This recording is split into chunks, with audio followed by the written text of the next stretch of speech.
Então, boa tarde a todos e todas. É, eu falo aqui em nome meu e do Rodrigo, que trabalhamos, né, junto com a CEFORC, com os ACRs e os beneficiários indiretamente, nessa pesquisa que a Juliana comentou, de levantar dados é, pessoais, né, culturais, sobre o tema das mudanças banhar,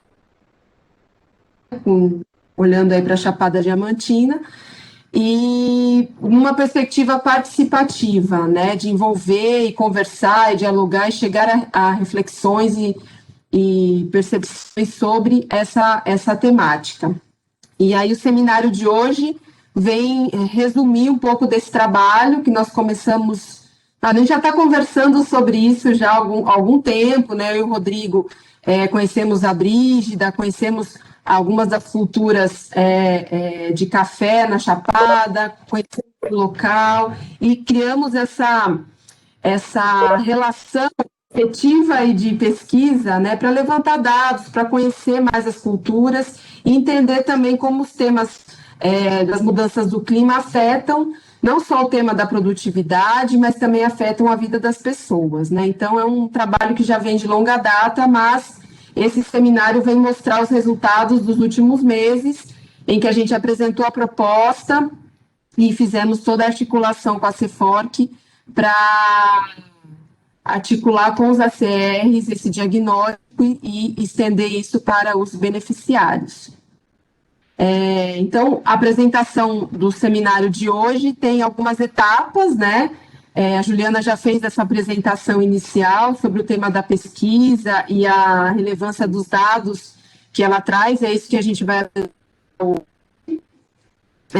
fazer uma pequena introdução sobre por que, né, estudar o tema da mudança do clima, agricultura, claro, o clima é fundamental, né, na produção agrícola, mas entender outras situações que têm se colocado com o aumento dos eventos extremos, seja seca, mais seca ou mais chuva, né, esses extremos, e os impactos e os dados da realidade local. Uma segunda parte, que seria estudar os impactos especificamente da seca, que foi esse o trabalho que nós fizemos junto com os ACRs, de diagnóstico participativo, entendendo esses impactos na vida, no cotidiano, nas relações sociais dos agricultores. E, por último, um levantamento desses impactos junto aos beneficiários na realização de um questionário. E aí, vai ter o apoio dos ACRs, que foram fundamentais, primeiro, né, para validar com a gente esse questionário. A gente pensou e depois discutiu quantas tinham sentido, quais seriam importantes, e depois os próprios ACRs entrarem em contato com alguns beneficiários que devem estar presentes, para levantar um pouco mais de resultado específico e estender de forma mais participativa esse levantamento.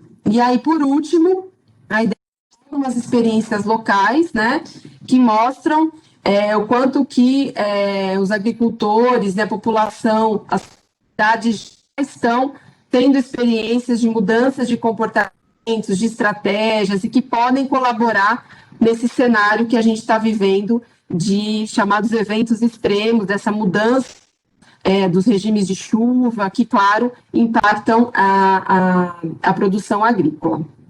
Tá bom? Então, é esse o nosso programa de hoje. Rodrigo, você está online? Os objetivos, então, é refletir sobre o contexto de clima e agricultura, apresentar dados de clima da região da Chapada, que vai apresentar os resultados do diagnóstico participativo sobre seca, e que eu vou apresentar, depois uma apresentação dos ACR sobre esses diagnósticos questionários, e no final compartilhar algumas experiências locais de prática de adaptação e, principalmente, eu acho que é isso que nos move a fazer esse trabalho, envolveu todo mundo que está aqui presente online, que é fortalecer tanto o conhecimento quanto a ação conjunta para a sustentabilidade local, né? Para que a produção seja cada vez mais sustentável, produza mais, produza com qualidade, que a qualidade de vida dos agricultores e dos consumidores seja beneficiada nesse processo. Rodrigo, está por aí? Boa tarde, Sam. Eu estou por aqui, sim. Obrigado. Eu estava com pequena dificuldade técnica, mas está funcionando. Perfeito. Passando os slides, tá? Tá. Primeiro, um comentário a todos, né, que a gente pensou nessa agenda e nessa divisão, né, essa estrutura desse seminário de hoje, mas se alguém tiver depois uma proposta melhor, uma ideia, uma sugestão, fica à vontade. E também, se alguém quiser me interromper enquanto eu falo, também fica à vontade, porque o processo é participativo, construtivo, junto, eu acho que tem até agora, também agora, né?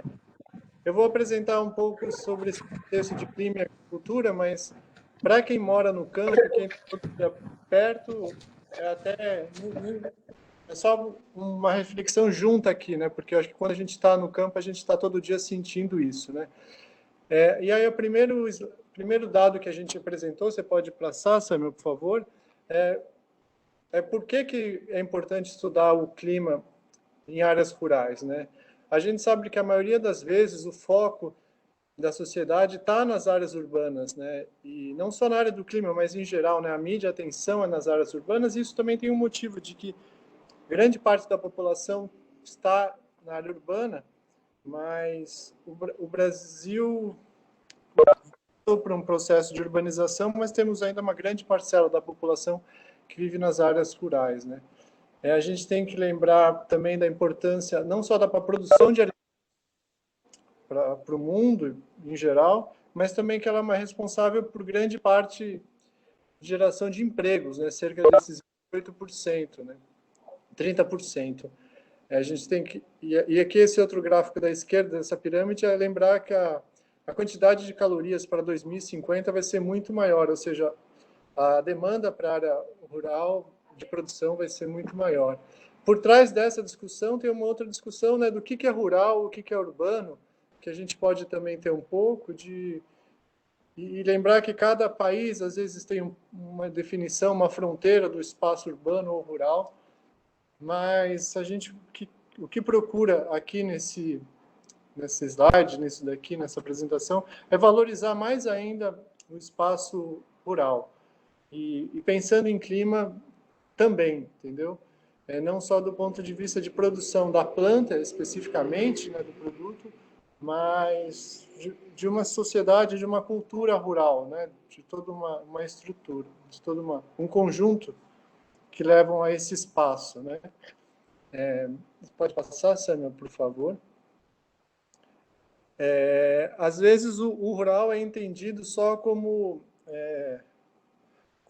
quando não se está na cidade, mas muitas vezes a pessoa pode até ter a residência no rural e o trabalho, ao contrário, ela tem a residência no espaço urbano, mas o trabalho dela está no espaço rural, né? Isso a gente vê bastante também. Eu já falei para a Brígida, eu já contei um pouco a minha história também, a Sâmia já escutou, eu morei 2 anos também numa zona rural em Minas Gerais e senti bem isso, né? Não só a discriminação do espaço rural, mas como esse espaço muitas vezes não é dado a devida importância. Quando a gente pensa em clima, a gente tem uma série de fatores que a gente pode pensar sobre ele, né? Uma é sobre... Só um momento.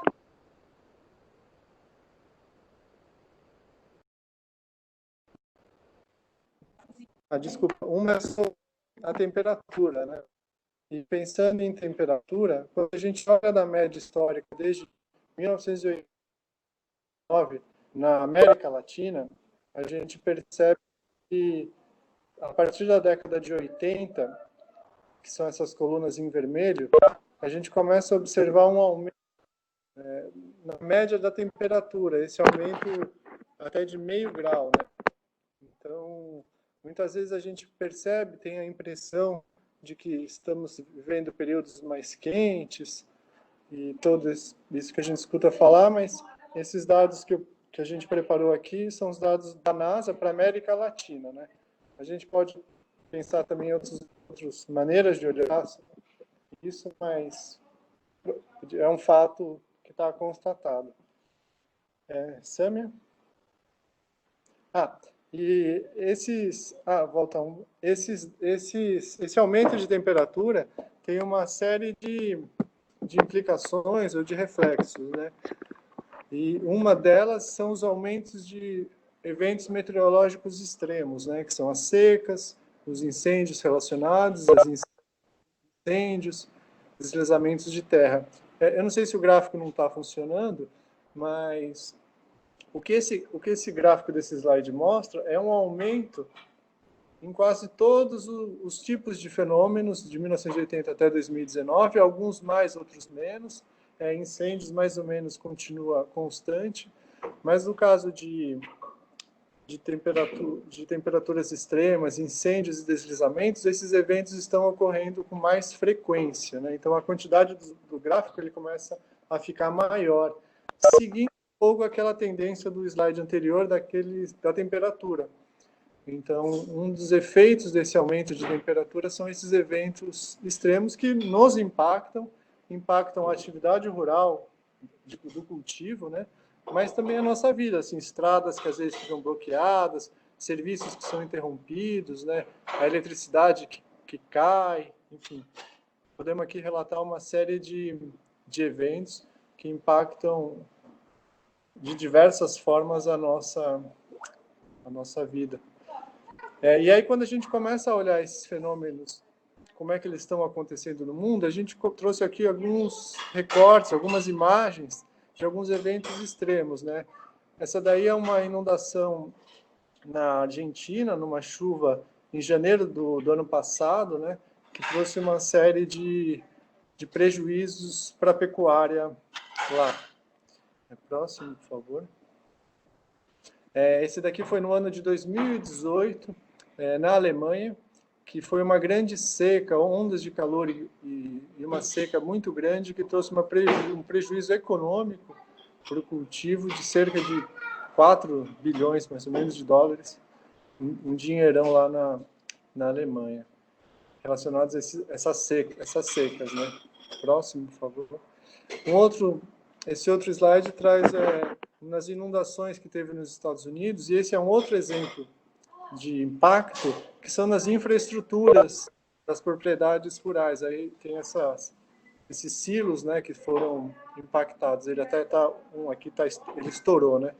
Então tem esse tipo de prejuízo e impacto que muitas vezes a gente esquece que pode ocorrer e que ocorre com muita frequência também. Próximo, por favor.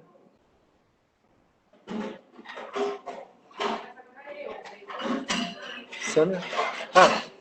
Um outro exemplo, aí trazendo já para a nossa realidade mais próxima, foram os recentes incêndios que ocorreram agora em setembro, no segundo semestre, no Pantanal.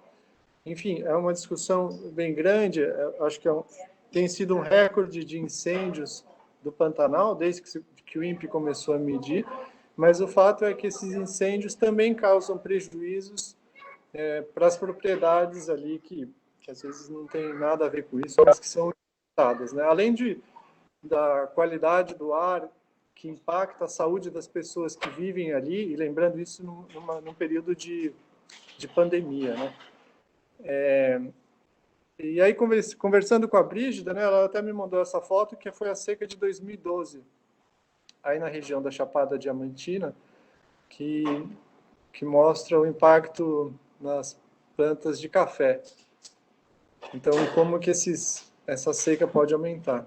E ainda mais recentemente, eu acho que vocês todos devem ter visto isso, foram os incêndios aí de outubro, aí na região da Chapada. Eu estive acompanhando pela Brigada de Lençóis, que eles estavam postando e compartilhando bastante informação, mas são exemplos de como que esses eventos extremos, esse aumento de temperatura,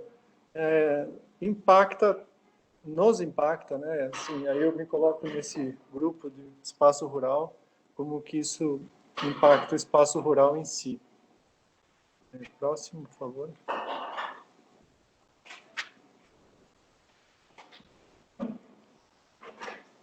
E aí, como é que a gente pensou? olhando esse contexto geral, né, assim, a gente sai dos dados da América Latina, vai para dados de impactos em diferentes países, depois mostra alguns exemplos aí da Chapada, a gente foi olhar sobre os dados de para a região aí da Chapada Diamantina, né?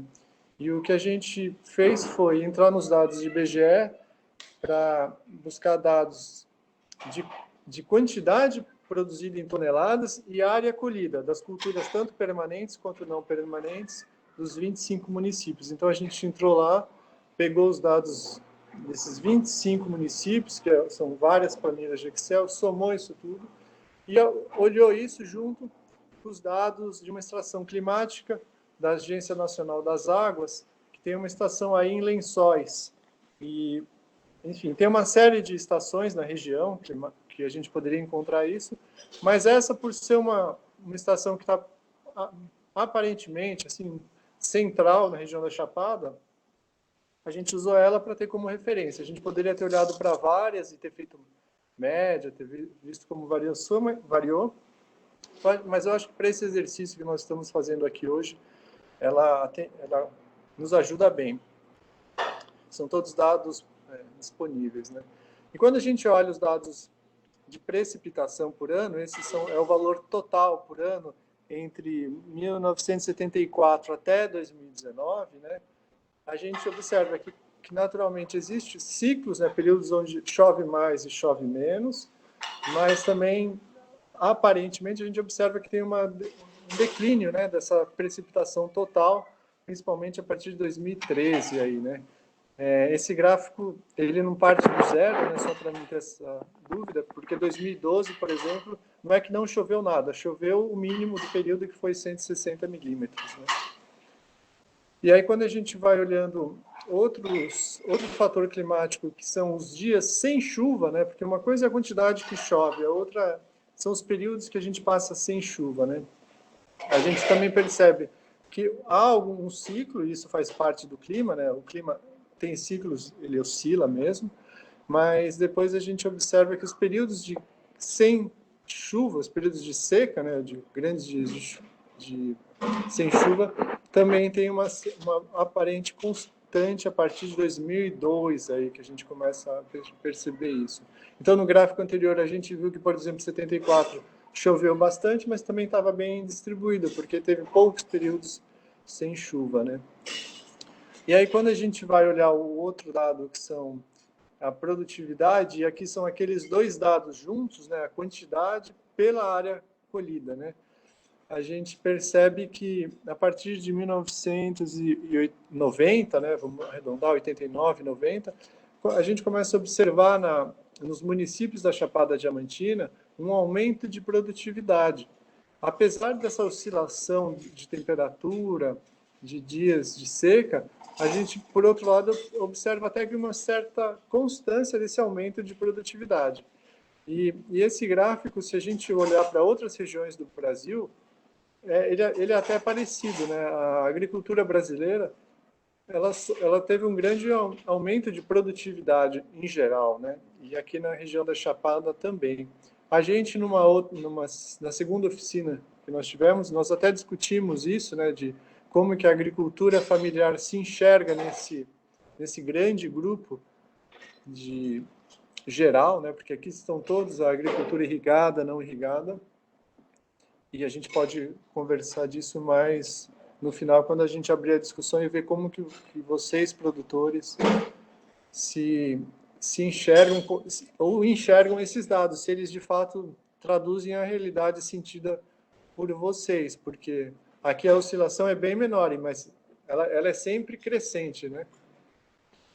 E esses são as apresentações que a gente pensou sobre clima e agricultura para ter com vocês, primeiro partindo de um geral, de algumas imagens e alguns dados gerais, para depois trazendo esses outros dados específicos aí dos municípios da região da Chapada Diamantina.